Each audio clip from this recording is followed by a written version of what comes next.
జగన్ కు count down ఈ CM కు మరో 81 రోజులే అధికారం అని చెప్పేసి చంద్రబాబు అంటా ఉన్నారు. రాష్ట్రంలో వైసీపీ పని అయిపోయింది. Telugu Desam party Janasena combination super hit. TDP Araku కాఫీని ప్రమోట్ చేస్తే వైసీపీ గంజాయిని ప్రమోట్ చేసింది. పోలవరాన్ని గోదావరిలో ముంచేశారు. గిరిజనులకు 16 పథకాలు రద్దు చేశారు. దళితులకు 27 పథకాలు అటకెక్కించారు. మన్యంలో లేటరైట్ పేరిట బాక్సైట్ దోపిడీ. బీసీలకు మోసం. బీసీ సప్లాన్ ఏమైంది? 3 రాజధానుల పేరుతో జగన్ డ్రామా ఆడుతున్నాడు. మంత్రులు ఎమ్మెల్యేలపై ఛార్జ్షీట్ వేస్తా అని చెప్పేసి జగన్కు చర్యలు తీసుకునే దమ్ముందా? అరకు మండపేట సభల్లో చంద్రబాబు ధ్వజమెత్తిండు అంటూ ఒక వార్త కనిపిస్తూ ఉంది. మొత్తం మీద జగన్కు కౌంట్ డౌన్ మొదలైంది. ఇంకా 81 రోజులు మాత్రమే ఆయన అధికారంలో ఉండేటువంటి అవకాశం ఉంది. ఆ తర్వాత ఇంటికి వెళ్లాల్సిన పరిస్థితి ఉంటుంది అని చెప్పేసి చంద్రబాబు అంటా ఉన్నారు.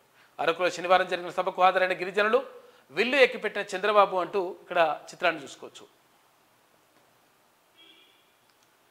ముఖ్యమంత్రి జగన్ కు కౌంట్ డౌన్ ప్రారంభమైందని తెలుగుదేశం పార్టీ అధినేత చంద్రబాబు అన్నారు. మరో 81 రోజులు అధికారంలో ఉంటారని, ఆ తర్వాత రాష్ట్రానికి మంచి రోజులు వస్తాయని చెప్పారు. వైసీపీ పని అయిపోయిందని, అన్ని సర్వేలు జగన్ కు వ్యతిరేకంగా వస్తున్నాయని అన్నారు. రాష్ట్రంలో ఎవరిని అడిగినా ఈసారి టీడీపీ జనసేన కూటమికి ఓటు వేస్తామని చెబుతున్నారని, రానున్న ఎన్నికల్లో ఈ కాంబినేషన్ సూపర్ హిట్ గా నిలుస్తుందని, 100% ప్రభుత్వం ఏర్పాటు చేస్తామని ధీమా వ్యక్తం చేశారు. శనివారం అల్లూరి సీతారామరాజు జిల్లా అరకు, డాక్టర్ బిఆర్ అంబేద్కర్ కోనసీమ జిల్లా మండపేటలో నిర్వహించిన రా కదల్లా సభలో చంద్రబాబు ప్రసంగించి ఈ విషయం చెప్పిండ్రు.